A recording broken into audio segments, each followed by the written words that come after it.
네, 드디어 마지막 강의입니다. 23강, 24강, 315와 419 시작하겠습니다. 반갑습니다.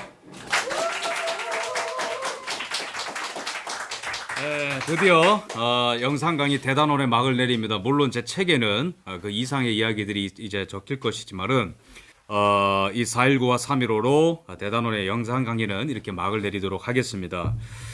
315와 419 이승만 정권의 최대의 불명예이자 이승만 대통령의 수많은 그 업적을 모두 다 가릴 만큼의 부정이라고 일반적으로 역사학계에서는 주장을 합니다.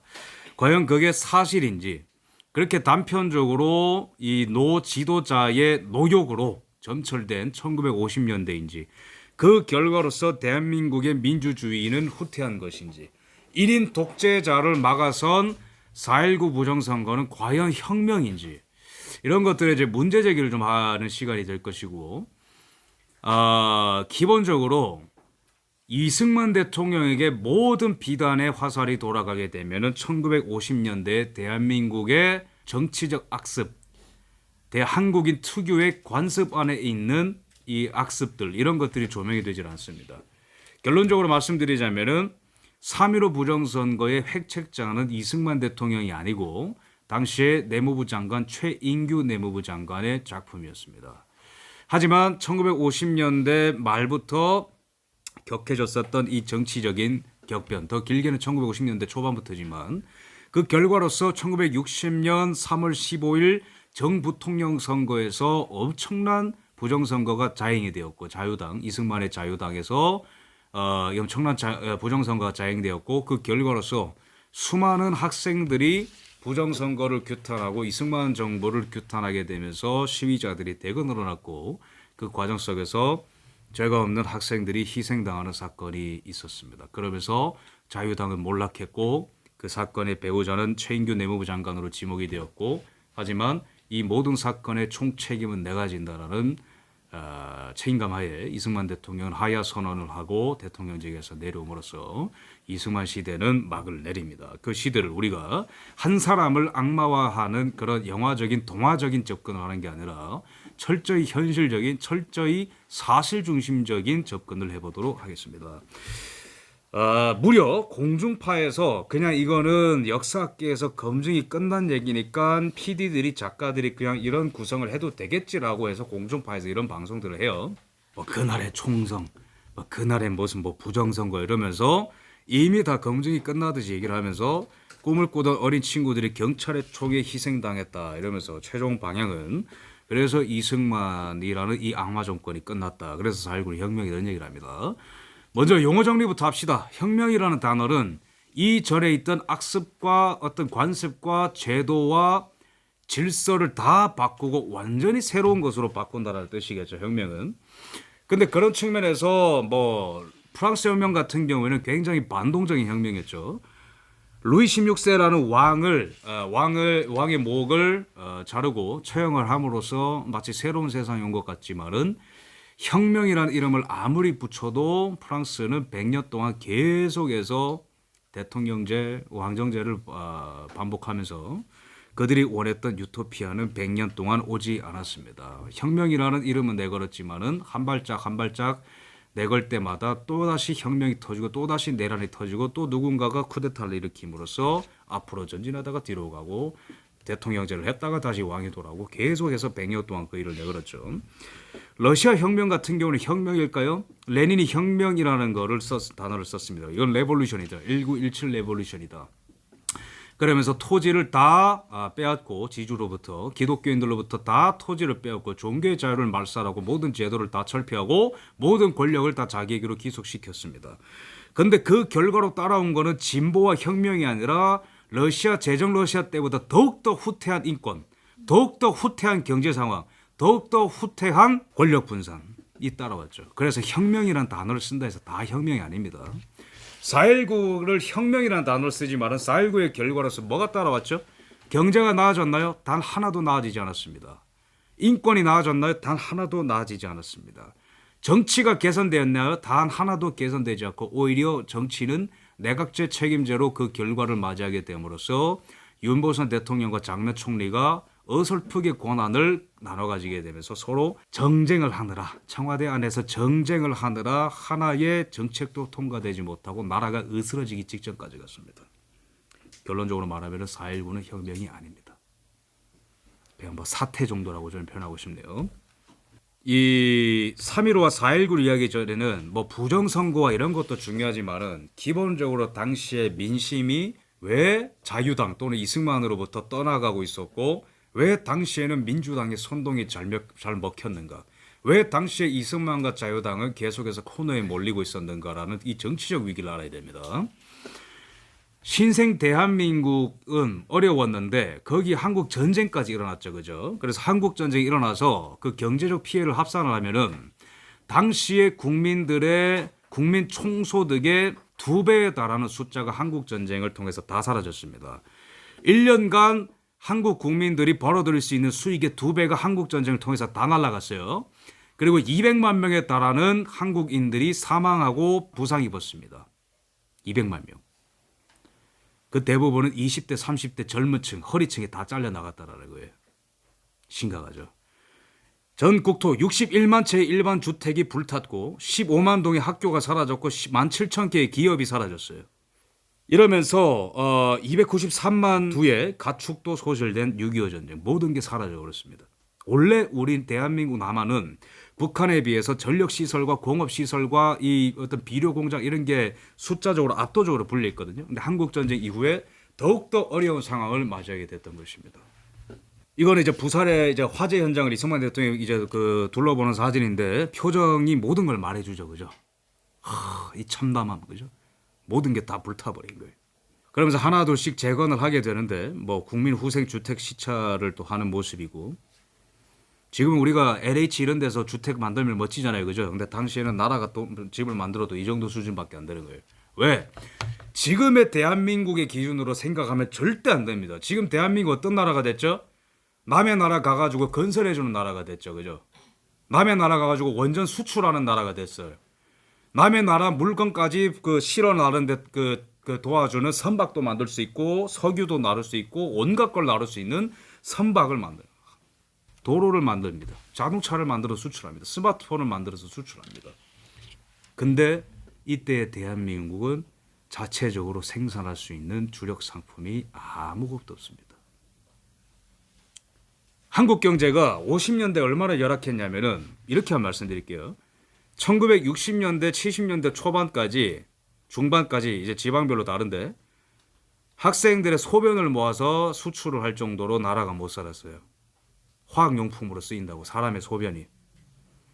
여성들의 가발, 이 팔린다, 이게 그 수요가 있으니까 여고생들이 머리카락을 잘라서 팔았습니다. 왜? 당시에 미국의 60년대, 70년대 흑인 인권이 신장되고 있었기 때문에 곱슬이던 흑인 여성들이 스트레이트 펌을 한다고 직모가 필요했거든요.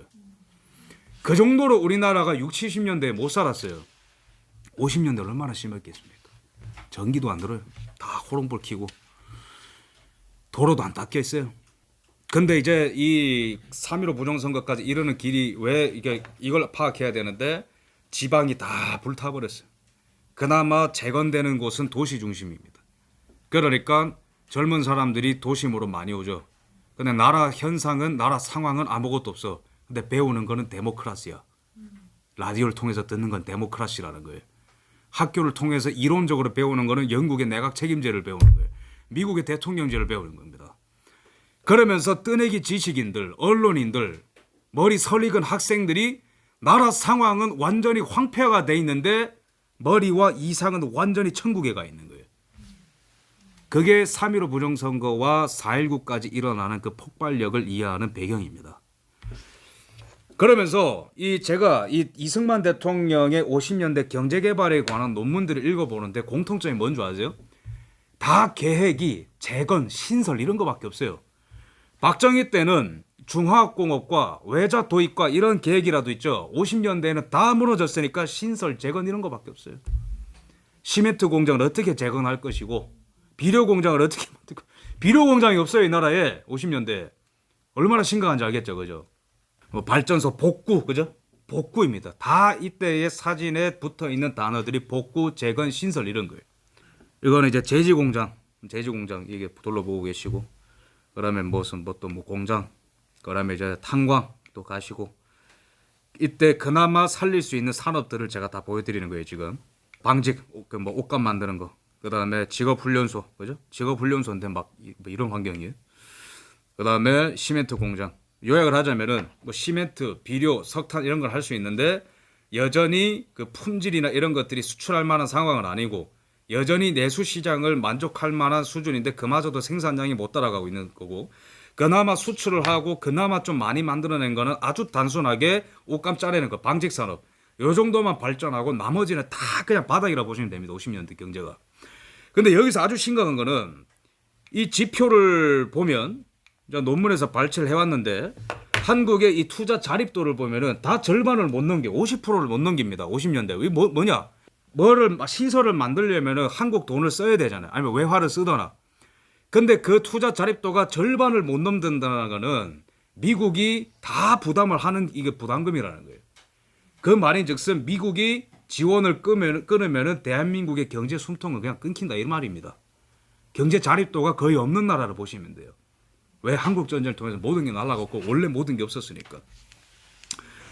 그러면서 아이젠하워 대통령이 이 뉴룩 정책이라고 이걸 쓰는데 이게 뭐냐면은 한국을 비롯한 군사 지원이 필요한 것은 딱 군사 지원만 하고 경제 지원 같은 거는 점차적으로 그 양을 줄인다. 이게 뉴룩인 거예요.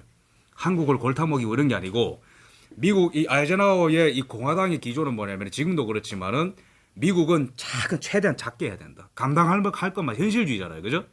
그렇기 때문에 이 세금 또는 국방의 범위 이런 것들이 너무 넓어지면 안 돼. 근데 공산주의 세력이 50년대 후반으로 갈수록 쿠바나 이런 데도 다 공산화되면서 막 난리가 나거든요. 그러니까 아이젠하워가 현실주의자니까 그렇다 해서 다 도와줄 수 없다. 그 주변의 인근에 군사적으로 찔끔 도와주되 경제적인 지원 다 줄여라. 미국이 무슨 뭐 기부천사나 그런 어떤 생각을 하는 거예요. 그러면서 한국에 대한 경제 지원이 계속 줄어들게 되면서 경제 지원이 50년대 후반으로 갈수록 쫙 떨어지죠. 그죠? 그러면서 동시에 똑같이 미국의 경제 지원이 줄어드니까 한국의 경제 성장률도 떨어져요. 50년대 후반에. 왜? 경제 자립이 안 돼 있고 미국한테 철저히 다 의존하는 체제였으니까. 그러면서 이승만 대통령의 정치적 위기는 본디 미국의 원조가 줄어들면서 비례합니다. 미국의 원조가 줄어들면은 이승만의 정치적인 위기가 상승해요. 반비례. 그래서 1956년 선거 때 대통령 선거는 이승만 대통령이 이겼지만 이 1952년 발췌 개헌안 이거 다들 기억나시죠? 부통령도 따로 뽑아야 됩니다. 이거 완전히 졸속 법안이고 이렇게 하는 나라 없습니다. 당시에 민주당이 어떻게든 간에 이승만 골탕 먹이려고 그 법안 넣어놓은 거예요. 미국도 러닝메이트잖아요. 그죠? 대통령이 되면 부통령은 그냥 1+1으로 따라오잖아요. 근데 이거는 헌법이 잘못돼 있어가지고 부통령과 대통령을 따로 뽑아야 돼. 56년에 자유당의 이승만이 됐는데 56년에 민주당의 장면이 부통령이 된 거예요.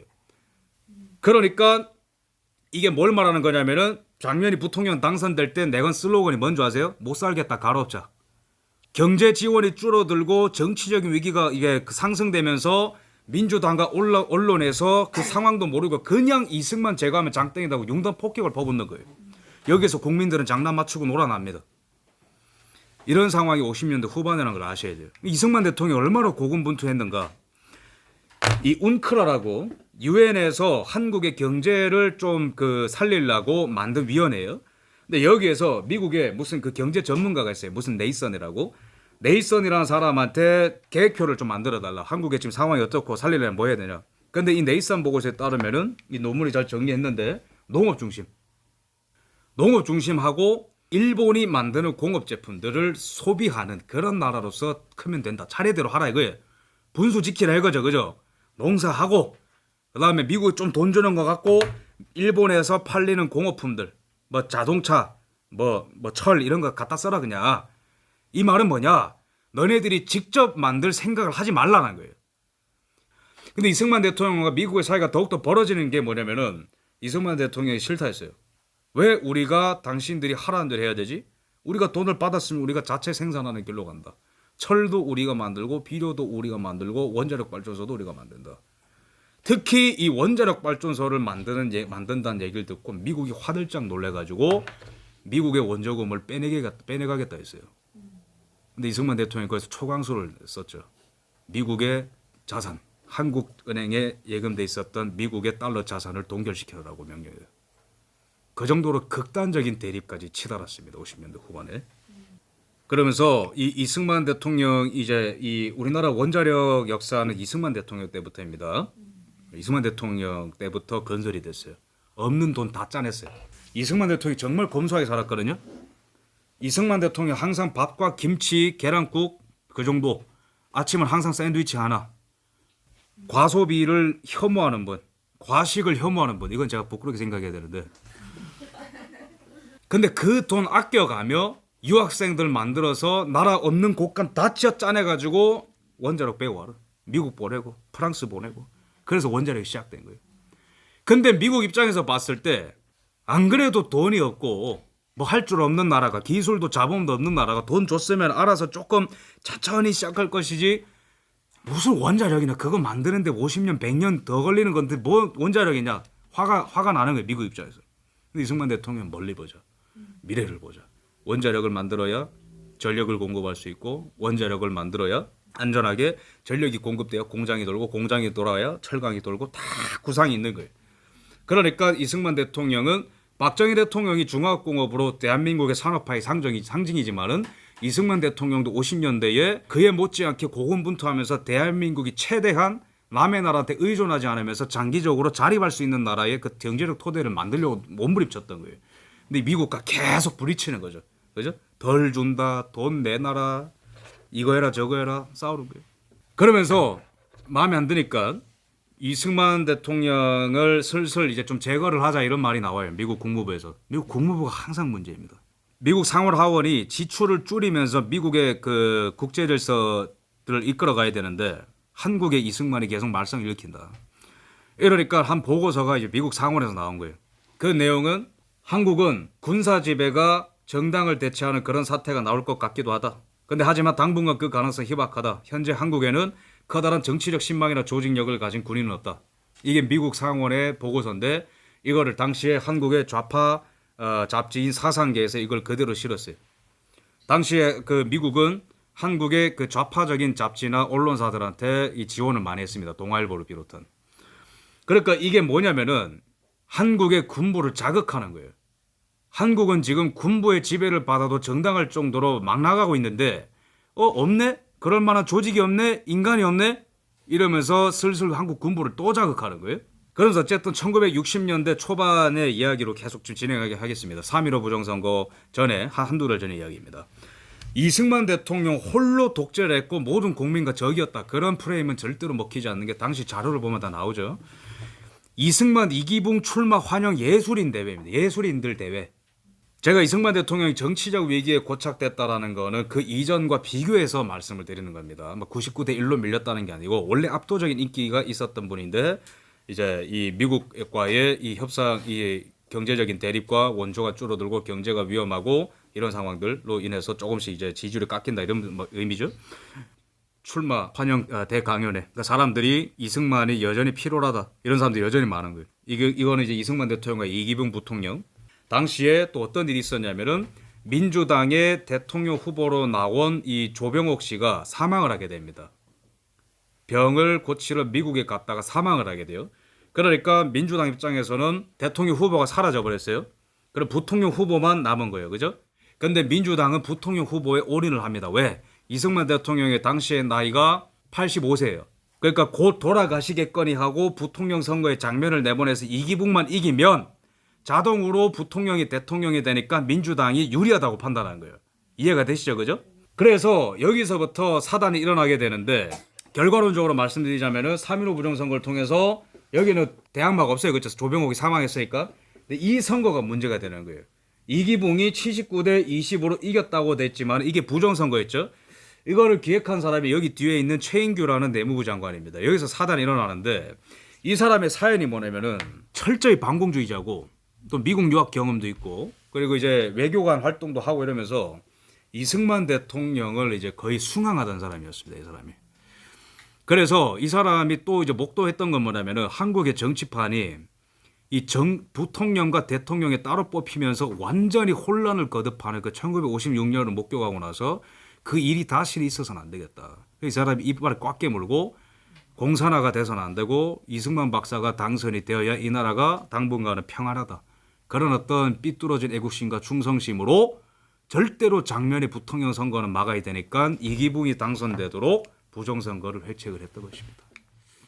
그러면서 그 이전에 3.15 부정선거가 일어나기 전에 이미 이제 이 마산 지역은 꿀렁거리고 있었습니다. 학생들이. 왜냐면은 당시에는 민주당이 기세가 좋았어요. 왜? 이승만은 곧 사망을 할 것 같고 부통령의 사이즈를 봤을 때 이기붕보다 장면이 압도적으로 유리하다 판단했거든요. 민주당이. 그래서 막 유세 현장을 막 많이 만들고 그랬어요. 근데 당시에 자유당이 정권을 잡고 있었기 때문에 경찰들을 동원해가지고 그 민주당의 유세 현장에 학생들이 못 가게 했어요. 왜? 젊은 애들이 많이 있는 거를 언론사들이 찍어서 올리면 민주당한테 유리하니까. 그래서 자유당이 사람을 풀어가지고 민주당 유세 현장에 학생들을 가지 말라고 일요일에 주일에 학생들을 다 학교를 보내버린 거예요. 등교해라. 그래서 학생들이 열받아가지고 왜 우리의 정치 참여를 가로막느냐 이러면서 막 마산에서 시위가 일어나고 난리가 났어요. 선거를 하기 전에도. 어쨌든 이런 난리 속에서 선거는 일어났어요. 막 시끄러운 거예요. 왜 자유당이 함부로 나서가지고 막 정치 참여를 방해하고 막 이러느냐 뭐 이러다가 선거가 일어났는데 앞불사 선거를 하면서 난리가 난 겁니다. 이 사진이 뭐냐면은 최인규가 그 지령을 내린 방법은 뭐냐면은 첫 번째 투표함 갈아치워라. 두 번째 투표하러 오는 사람들 협박해가지고 자유당에 이기붕 찍어내라. 그 외에 그 기타 여러 가지 방법을 다 표 들이붓고 이런 방법 다 쓴 거예요. 그러면서 나중에 그 5월경에 그 4.19 이후에 5월경에 이분이 체포가 되는데 이런 얘기를 합니다. 내가 부정선거를 명령한 이유. 어떠한 비합법적인 비상수단을 사용해서라도 이승만 박사와 이기붕 선생이 꼭 당선되도록 하라. 세계 역사상 대통령 선거에 소송이 제기된 일이 있었느냐. 법은 나중이니 우선 당선시켜 놓고 봐야 된다. 콩밥을 먹어도 내가 먹고 징역을 가도 내가 간다. 국가 대업 수행을 위하여 지시하는 것이니 군수 서장들은 시키는 대로만 해라. 그래서 이제는 학생들뿐만 아니라 대학 교수들도 나섰습니다. 3.15는 부정선거다. 무효다. 사태가 걷잡을 수 없이 커지게 되고 민심은 폭발하였습니다. 사진에 보시다시피. 그러면서 결정적으로 민심을 더욱더 폭발시켰던 계기는 마산에서 학생운동하던 김주열 군의 시신이 발견됐는데 좀 잔인하겠지만 수류탄이 머리에 박힌 채로 발견이 된 거예요. 바다에서. 이거를 계기로 김주열 군을 사살한 경찰을 학생에게 맡겨라 이러면서 카오스가 벌어지게 됩니다. 그러면서 부정선거에 대한 분노, 강경 진압에 대한 분노, 어떤 가난에 대한 어떤 그 분노 이런 것들이 합쳐져 가지고 전국은 완전히 시위 소용돌이로 빠져들어갔습니다. 날짜별로 요약을 하자면은 3.15 부정선거 이전부터 정치적인 탄압이 있었고 자유당에 그다음에 3.15 부정선거가 일어났고 그다음에 강경 진압을 명령했습니다. 최인규 내무장관이. 그다음에 이 과정 속에서 마산에서 시위에 참석했었던 김주열 군 학생 시신이 발견됐고 그다음에 교수들과 나머지 대학생들이 참여하게 되면서 이제 전국 운동이 되었던 것이죠. 그러면서 이승만 대통령의 반응을 보면은 이승만 대통령의 이 부정선거에 대한 개입 이런 거는 공식적인 자료가 없어요. 입증할 만한 자료가 이승만이 했다 이런 게 자료가 없습니다. 그나마 이승만 대통령이 당시 어떤 생각을 했고 발언을 했는지에 대한 단서는 당시 국무회의록을 보면 알 수가 있어요. 사태가 너무 시끄러우니까 이승만 대통령이 정부가 잘못하는 건지 민간에서 잘못하는 건지 몰라도 아직도 싸우고 있으니 본래 선거가 잘못된 것인가. 어린아이들을 죽여서 물에 던져놓고 정당을 말할 수는 없으니 무슨 방법이 있어야 된다. 이승만이 대통령을 내놓고 다시 자리를 마련하는 이유에는 도리가 없다고 보는데 혹시 선거가 잘못되었다고 들은 일은 없는가. 부정선거가 확정되었다는 소식을 듣고 부정선거를 왜 한 거야. 어린애를 죽여놓고 뭐라고 공산당 짓이라 그걸로 해결이 될 것 같아. 대통령이 책임져야 된다. 내가 그만둬야 도리이니 후속 대책을 빨리 마련하시오. 결론적으로 말씀드리자면 공식 문건을 다 검토한 결과 이승만 대통령이 부정선거에 개입했다는 증거는 없습니다. 또한 그것이 있었다면 민주당이 이후에 정권을 잡는 과정 속에서 이승만 죽이기를 위해 가지고 어떻게든 간에 증거를 만들어냈겠죠. 하지만 그런 시도는 없었죠. 그리고 최인규가 모든 책임을 지고 모든 것을 기획했다라는 게 역사적 정설입니다. 그런데 이승만 대통령의 이런 반응 그러면서 이승만 대통령이 결론적으로는 하야 성명서를 내고 하야를 하는데 그 과정 속에서 또 있었던 중요한 일들을 말씀드리겠습니다. 4.19가 일어나기 전에 며칠 전에 미국의 CIA 그 한국 지부 지부장이 피어드 실바라는 사람이 백선엽 장군을 찾아옵니다. 장군이 좀 나설 생각을 없냐? 이 말인 즉슨 쿠데타를 부추기는 거예요. 미국 CIA가. 이건 이제 그 서블로사라고 하는 책에서 본인이 다 밝힌 내용입니다. 미국은 줄기차게 50년대 50년대 한국 전쟁 때는 휴전 요청을 갖고 한국과 싸웠고, 또한 50년대 후반에는 경제 문제를 갖고 한국과 싸웠고, 또한 이 막바지 이 3.15 부정선거와 4.19 때에는 이 이승만을 드디어 제거할 수 있다라는 그 목전 앞에 섰다. 그 생각 때문에 이승만을 제거할 생각은 없냐라는 것을 백선엽 장군에게 주문을 했습니다. 그런데 백선엽 장군 그걸 거절했죠. 정치는 내 소관이 아니다. 그러면서 5월 4일경에 최인규 내무부 장관이 체포가 되었고 이렇게 형을 받는 모습입니다. 근데 제가 이분이 어떤 동기로 이랬는지 조금 자세히 자료를 살펴보려고 형장의 이슬로, 나중에 이제 박정희 정권 군사 정권 때 이제 형장의 이슬로 사라지는 분이지만 어떤 동기로 왜 이런 무리수를 뒀는가, 왜 씻을 수 없는 대한민국 헌정 사상 씻을 수 없는 상처를 남겼는가 좀 살펴봤습니다. 이 사람이 회고록을 남긴 게 있어요. 감옥에서. 이 박사가 대통령으로 당선되지 않으면 한국은 공산화될 수밖에 없다는 굳은 신념을 가지고 3.15 부정선거에 임한 것이 결과적으로 국가와 민족에게 비극을 안겨주게 되었다. 결론적으로 말씀드리자면은 부정선거는 그 어떠한 그 목적을 갖고 있다 하더라도 절대로 정당화되지 않습니다.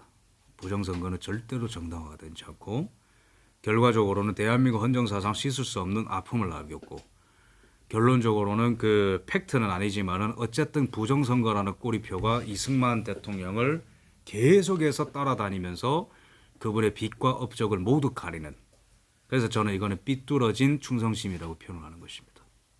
그렇지만 최인규 내무부 장관의 이 고민을 우리가 한번 돌아볼 필요가 있습니다. 내무부 장관이 이 사람이 또 여기서 하는 말이 뭐냐면은 어떻게 한국 전쟁이 끝난 지 3년밖에 안 됐는데 국민들이 당시에 조봉암이라고 원래 공산주의자예요. 그 사람이 대통령 선거에 나왔는데 200만 표 이상을 얻었습니다. 그걸 보면서 이 사람이 아찔하다 생각을 했어요. 후에는 이 사람이 사형을 당합니다. 북한과 내통했다는 이유로. 그 다음에 이제 이 최근에 나온 그 사료에 의하면은 대선 직전에 김일성과 이제 내통했던 그 역사적 자료까지 있습니다. 조봉암은. 근데 어쨌든 이 사람의 관점에 봤을 때 전쟁이 끝난 지 3년밖에 안 된 1956년 선거 때 어떻게 조봉암이라는 자가 200만 표 이상을 얻으면 30%까지 표를 가져갈 수 있느냐. 어떻게 이 나라가 어떻게든 간에 경제를 끌어올리려 하는 이승만 대통령의 고군분투를 무시하고 조금 못 살겠다 가롭자라고 하는 그 장면한테 투표를 줘서 부통령을 시킬 수 있느냐. 이분의 결과론적 행동은 틀렸습니다. 하지만 저는 문제 제기는 귀담아 들을 필요가 있다고 생각합니다. 민주국가는 한 명의 지도자의 잘못된 선택으로 망하는 게 아니에요. 우리가 세계사를 보면 항상 거대한 제국과 한때 잘 나갔던 나라들이 멸망할 때를 보면은 그 타락한 대중들이 그거를 부추기는 걸 알 수가 있습니다. 로마가 그랬고 그리스가 멸망할 때, 아테네가 멸망할 때도 그렇습니다. 근데 이때도 과연 부정선거를 일단 제외하고 1956년의 정치적 결과와 이런 것들을 봤을 때 과연 이 나라가 건강한 성숙한 정당 정치를 할 수 있는 능력을 가진 나라냐? 이 나라의 국민들이 정말로 민주국가에 어울리는 국민들이냐라는 질문은 우리가 역사라는 공간에서 해볼 수 있어야 된다고 저는 생각을 합니다. 정리를 하자면은 이승만 대통령의 의도는 이러했습니다. 미국은 여전히 정신을 못 차리고 과거처럼 일본 우선주의다. 미국은 여전히 정신 못 차리고 한국의 중요성을 모르고 있다. 미국은 여전히 다른 나라와 한국을 동급으로 생각해서 경제적인 지원을 줄이고 있다. 그래서 내가 필요하다. 플러스 이 나라의 국민들은 여전히 계도 대상이다. 교육의 질이 낮고 문맹률이 높으며 아직 경제적 토대도 없다. 그리고 이 나라의 정당 정치는 여전히 썩었다. 왜? 이 나라가 필요한 것은 일관된 리더십하에 강력한 정치를 할 수 있는, 나라를 이끌 수 있는 지도자가 필요한데 여전히 이 나라의 정당 정치의 한 축인 민주당은 계속해서 행정부와 입법부를 통합하려는 그 야심, 그 내각제의 그 칼날을 거두고 있지 않다. 그러므로 내가 1960년 85세이지만은 내가 다시 한번 대선에 나와야 된다라는 심산이었을 것입니다.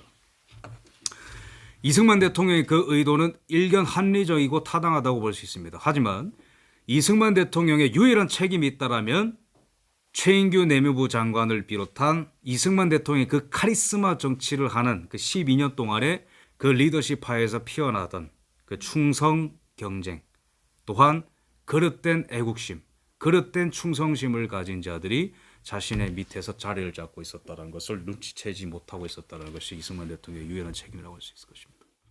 그러면은 민주당과 국민과 언론은 책임이 없느냐? 절대 그럴 수가 없습니다. 이거는 강준만이라고 하는 약간 좌파 쪽 역사학자도 인정하는 겁니다. 절대로 이 4.19의 이 민주당의 악행이 절대로 가려지면 안 된다. 민주당의 악행은 뭐냐? 민주당은 끊임없이 현실적이지 않은 내각제를 주장했고 입법부와 행정부를 다 장악하겠다라는 정말로 말 그대로의 독재적인 입법 행위를 1948년 건국할 때부터 12년 동안 꾸준히 진행을 해왔고 전쟁 중에도 그것을 진행해왔고 심지어 1959년 3.15 부정선거 일어나기 1년 전에 자유당의 인사들과 민주당의 구파로 분류되는 이 조병옥이 만나가지고 부통령 직선제가 너무 문제가 많으니까 철폐하자라는 얘기까지 나왔어요. 근데 그거를 무마시켰던 것도 민주당의 장면의 심파였습니다. 그러면 결과론적으로 이 최인규 내무부 장관이 부정선거를 한 그 행위 자체는 잘못됐지만 이 사람이 부정선거를 할 수밖에 없을 정도로 상황을 몰아갔던 민주당도 동일한 책임이 있다고 우리는 볼 수 있습니다. 그리고 또한 이승만 대통령의 정치적 이기와 자유당이 코너로 몰리게끔 미국의 이 공화당의 아주 단기적이고 근시안적인 정책, 모든 나라들이 다 똑같으니까 똑같은 수준이니까 경제도 다 똑같이 줄인다. 그거는 저는 외교적 실패라고 봅니다. 왜냐? 대한민국과 나머지 국가들의 지정학적 중요성은 다릅니다. 그건 한국전쟁 때 다 나왔어요.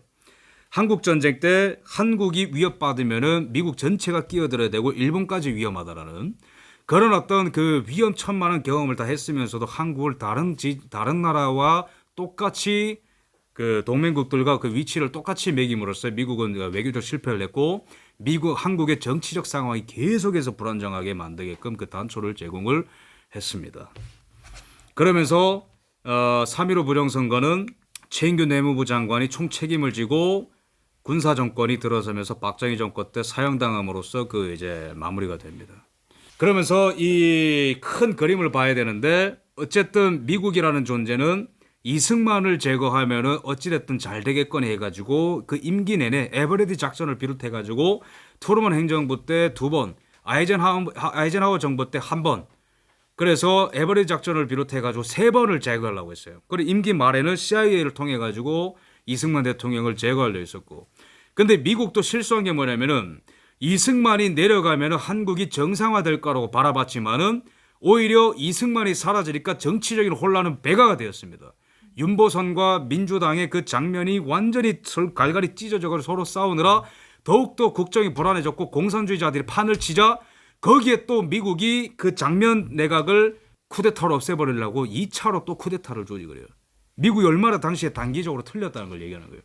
이승만을 보내면 잘 될 줄 알았는데 그 민주당이 더 못하니까 또 쿠데타를 종용을 하는 거예요. 미국이. 미국의 총체적인 외교적 실패. 민주당이 계속해서 부통령 선거에 모든 것을 올인하게끔 만들어가는 이 거의 불법에 준하는 어떤 내각제 개헌 시도.